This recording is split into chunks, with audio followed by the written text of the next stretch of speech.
to Jordan's Journeys YouTube channel. I'm Jordan Thorpe and I am a life coach, author, and speaker. And today's topic we are going to be talking about abstinence.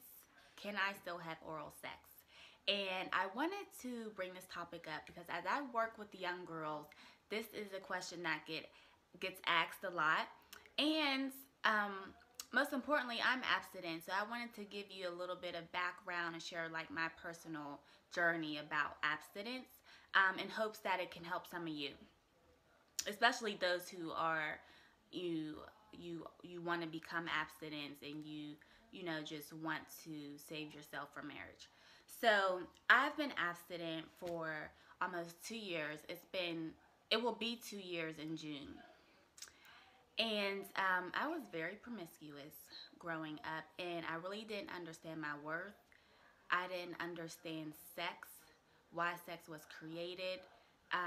You know, growing up, I was just always told, like, you know, don't have sex, just get married. But there really wasn't, like, a process of how we get from you know, dating to marriage. You know, what does that process look like? How do we get from no sex to marriage? You know, so, you know, I started off early. I was a teen mom at the age of 17. So a lot of this, I just kind of jumped off the porch and learned myself. So in the process of, you know, finding my worth, finding who I am, and seeking God and learning about relationships, I felt that God was telling me to, you know, preserve myself. Because as He was developing me, molding me, there were certain levels that I could not reach until I dealt with my promiscuity. So it's like, how am I going to take you into these meetings with all these men and these people, and you're just sleeping around with everybody? You have to be disciplined. And you know, my mind was skewed because my mind was viewing sex as the world views it, but it didn't really view sex as how God viewed it until He revealed to me, you know, why He created sex. And as the church culture and like people who are in religion or whatever organization, we don't really talk about sex, but the truth and the fact of the matter is that God created sex, and He created it to be enjoyable, you know, with your spouse, you know, within those boundaries. And that's what consecrates your marriage. That's what makes two become one spiritually. You know, when that person, as a woman, when the person, your husband, enter inside you, that's what creates a soul tie. So you are spiritually connected to this person. And, you know, I didn't realize that. Nobody really explained that to me. I just was told, don't have sex. So as I learned what sex was, that this is a spiritual soul tie. So I'm connecting myself spiritually to this person. So each person that I am being intimate with, I am connected to and creating a soul tie spiritually. And that's what creates emotional attachment. You know, and that's what creates false love. That's what creates lust, because there are many instances where we are emotionally connected and attached to somebody, and we wonder why, you know, we can't let it go. It's because you have a soul tie, and you have to break that off. You have to pray and ask God to heal you so you can become whole and move on so He can use you. So as far as oral sex, so God did not create oral sex. God created sex, but not oral sex. Oral sex is man-made. And society has normalized oral sex. And it's something that is very common, but because society has normalized it in this way, our view and our perspective of sex is skewed. It's perverted.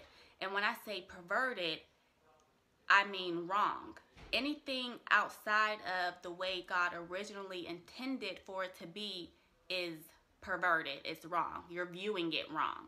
So until I was able to change my view on sex, I was able to become healed from the bondage that I was in from my promiscuity. So as far as oral sex is just a way to please the flesh without creating a soul tie, because you're still getting the same result. And I hope you guys are getting this, because I'm not trying to be, too vulgar, but you're still getting the same result from oral sex without the soul tie, without the intimacy from sex.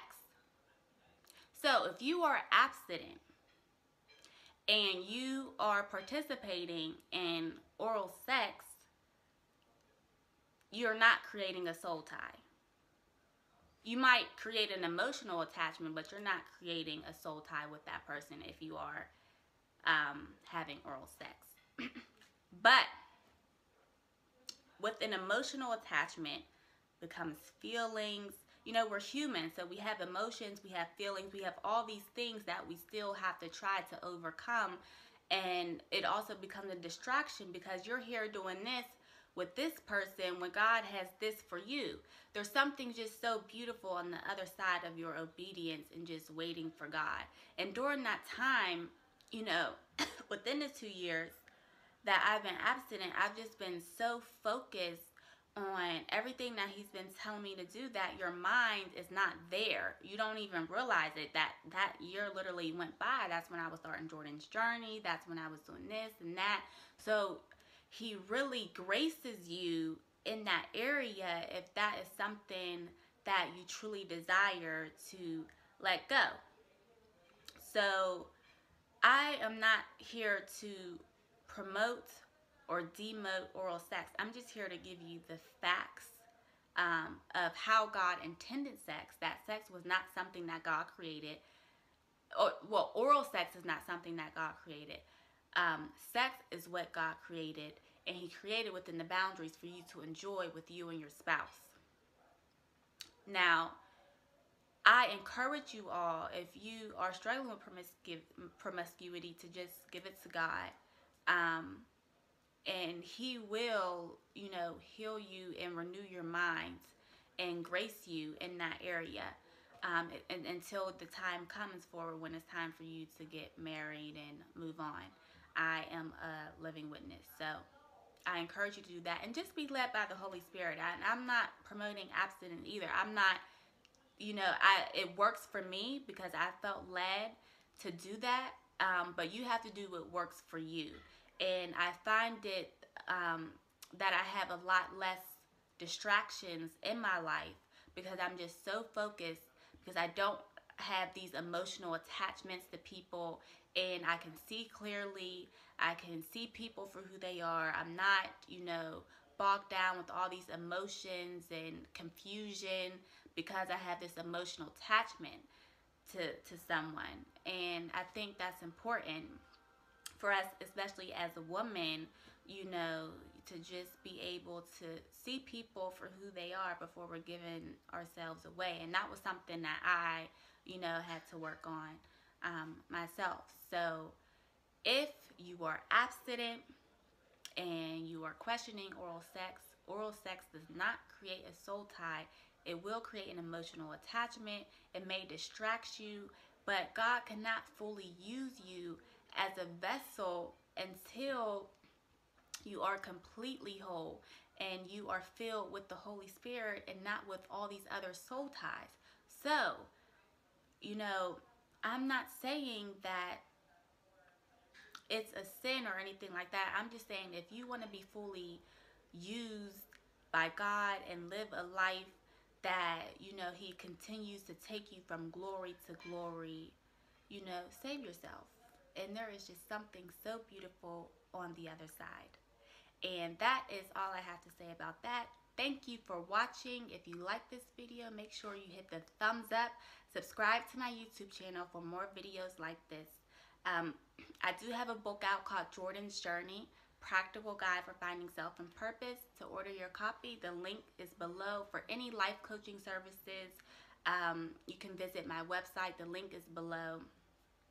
For any of my blogs, I have so many blogs on your inner self, you know, personal development, spiritual growth.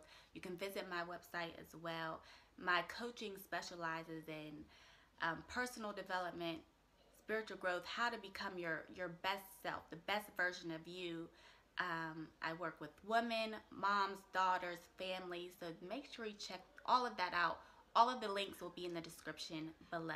Okay, bye.